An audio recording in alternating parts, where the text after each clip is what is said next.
This is the Turf Zone Podcast, your central information and news hub, bringing together professionals from turf associations across multiple states to share things to help you in your business. Brought to you in partnership with our friends at the Turfgrass Council of North Carolina.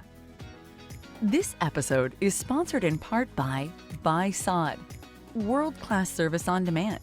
Visit us online at www.buysod.com. Now, let's get in the zone.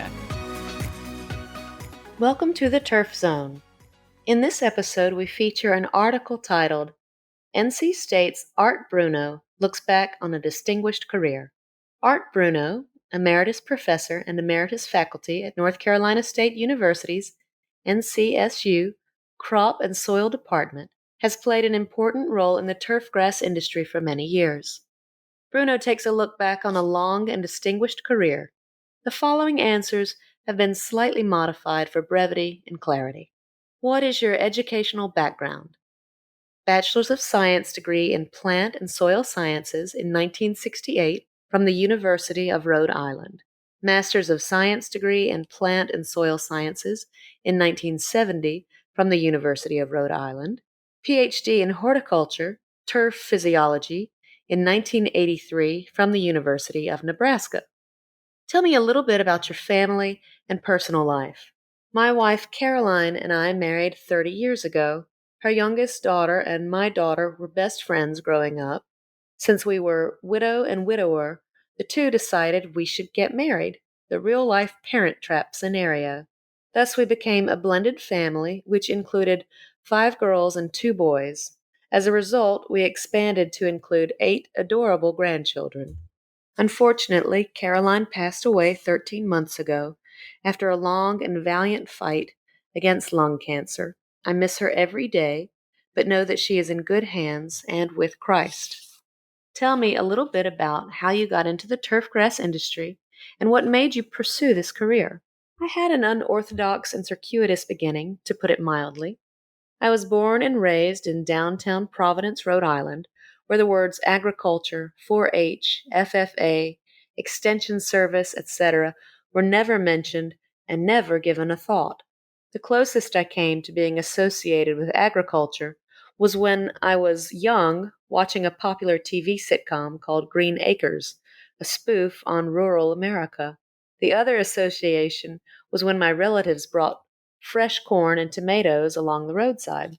I started college with the intention of majoring in physics, but along the way I decided to take an elective in a totally different direction and something I knew very little about, agriculture. I found out that I could become a landscape architect, and since I loved to draw in pencil and charcoal and took a course in mechanical drawing in high school, it seemed like a natural fit. But, as fate would have it, it was not until I took a turfgrass course that I really felt at home and knew it would become my chosen profession. I loved working on the turf plots as well. Being outside and getting a tan, a mixture of baby oil and iodine, was also a benefit. The darker the better back then. I think the fact that my dad was an avid golfer may have had something to do with it as well. He had a swing like Sam Snead and could hit a wonderful draw. Unfortunately, I never received that gene.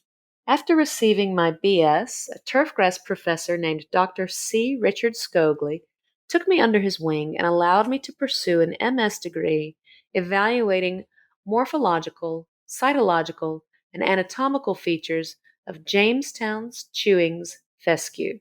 This grass, developed by Dr. Scogley, had just been released for commercialization. Following graduation, I took a position with the O.M. Scott's Co. in Ohio in their R&D program specializing in grass brands development, 1971 to 1979. Working closely with turfgrass breeders, Drs. Terry Riordan and Virgil Meyer, I was responsible for evaluating the new grasses being released to determine how best to use them in blends and mixtures, and how best to establish and manage them once planted. In 1979, I was contacted by Dr. Terry Riordan and Dr. Bob Shearman about applying for the Turfgrass Extension Specialist position at the University of Nebraska in Lincoln. Both had held positions at O.M. Scott's prior to taking faculty positions at UNL and knew my capabilities. I told them that I would love to apply, but only if I could pursue a doctorate degree. UNL agreed, and it was one of the best decisions I ever made in my life in so many ways. The fact that it was basically a lateral move, and I could take 2 courses for $6 a semester made it a no-brainer. The funding for the non-tenure position came from a USDA grant that was designed to promote IPM, integrated pest management measures, in the urban environment.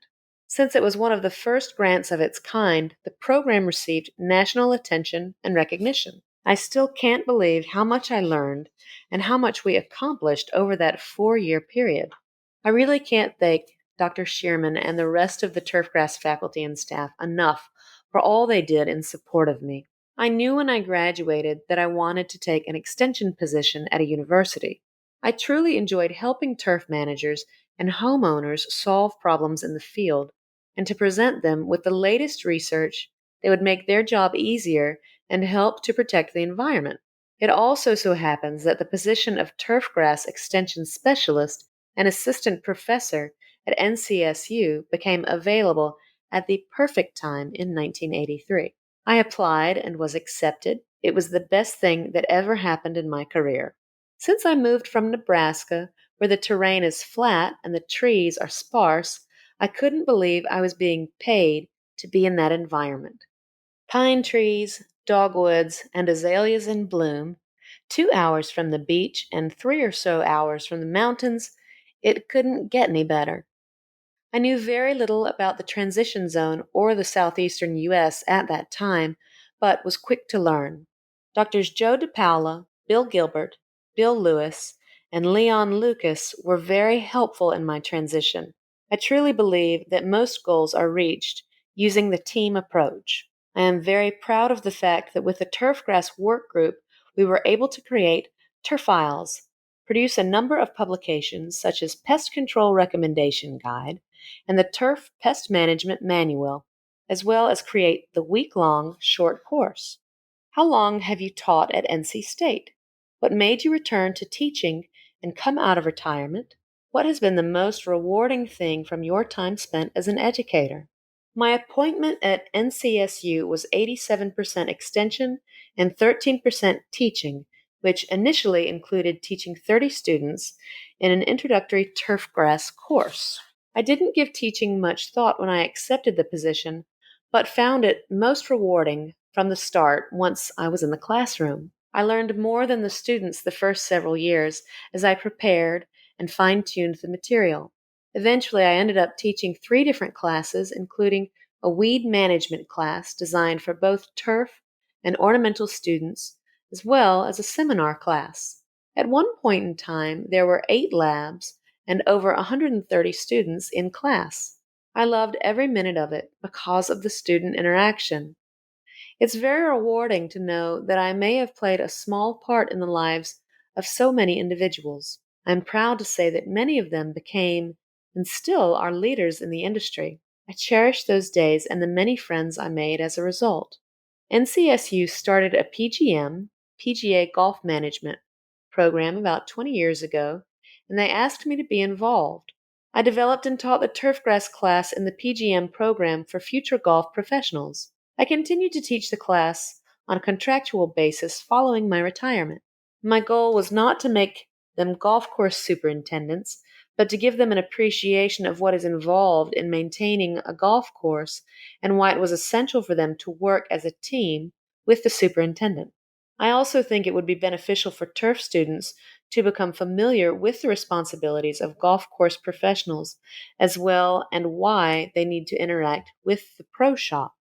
The worst case scenario is for a player to go into the clubhouse and ask, "What are they doing on the course?" and the pro doesn't have a clue. I read online about an annual Dr. Art Bruneau golf tournament and scholarship fundraiser that's been going on for over a decade now. What is this? And is that something you still orchestrate annually? When I retired in 2009, the NCSU Turfgrass group asked me if I wouldn't mind they started a golf tournament in my name to raise monies for well-deserving students. I thought it was a great idea, and I was glad that I could play a part. I refer to it as the Art Bruneau Almost Memorial Tournament. Over 75,000 has been raised since its inception in support of turf undergraduates and graduate students. It was not held last year because of COVID, but it will be held this fall, October 26th. I hope many will come in support of our students. You've been the executive director of the North Carolina Sod Producers Association, NCSPA, for 12 years now. What made you want to take the executive director job at NCSPA? Why is this organization important to you and to the industry? I had the wonderful opportunity to work alongside Gene Maples and other Turf Council of North Carolina, TCNC board members as NCSPA came into being back in the early 1990s. For those who are unaware, NCSPA is a nonprofit association dedicated to supporting the sod industry in North Carolina. Before the creation, I remember Fred Patillo came to one of our NCSU winter horticulture seminars, and after my presentation, he introduced himself. He was a dairy farmer and wanted to know what it would take to become a sod farmer. I provided him with some basic information, and before I knew it, he had invited me to see his new fledgling, now turf mountain sod, that spring. The rest is history. I kept tabs on what was going on with the NCSPA after my retirement, but didn't think it was my place to be directly involved. Then, in the spring of 2011, Fred Patillo and Keaton Vandemark approached me about becoming executive director. I told them I was happy playing golf, but they were adamant that I should take the position. I mentioned it to Jennifer Reynolds and Emily Erickson, and they said I should take the plunge. So I accepted the position on the condition that they would assist me in the process. And boy, did they ever. It truly was and has been a team effort.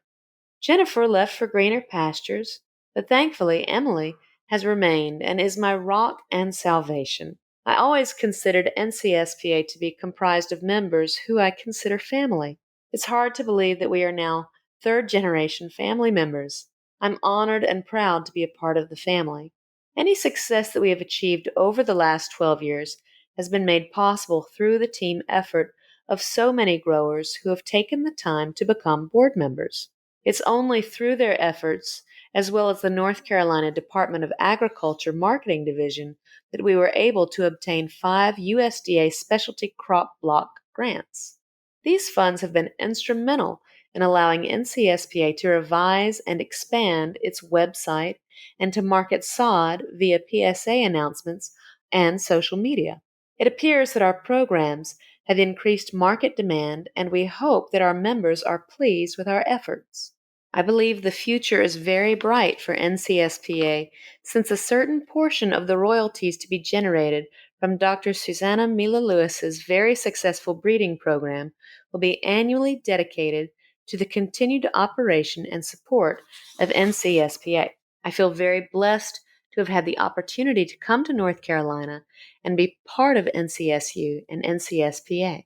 As I mentioned, any success and accomplishments attributed to me are a result of the interactions and support from so many wonderful people, such as my work family, the members of NCSPA. Sod Solutions has helped successfully develop and release to the market over 20 different turfgrass varieties over the past 28 years, including Palmetto and Citra Blue, St. Augustine, Empire, and Innovation, Zoysia Grass and Celebration, Latitude 36, and Northbridge Bermuda Grass. The company is based in Charleston, South Carolina. This article was written by Sod Solutions Media and Content Manager Cecilia Brown.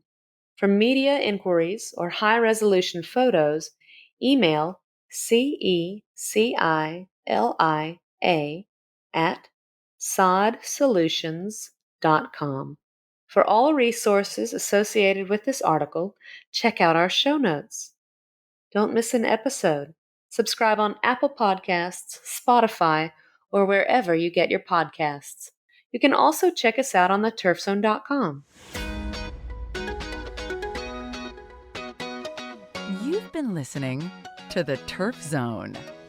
Thank you to our sponsors, including Buy Sod, world-class service on demand.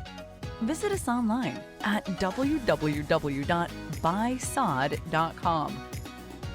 For more episodes of the Turf Zone, visit theturfzone.com and subscribe on Apple Podcast, Stitcher, or your favorite podcast app.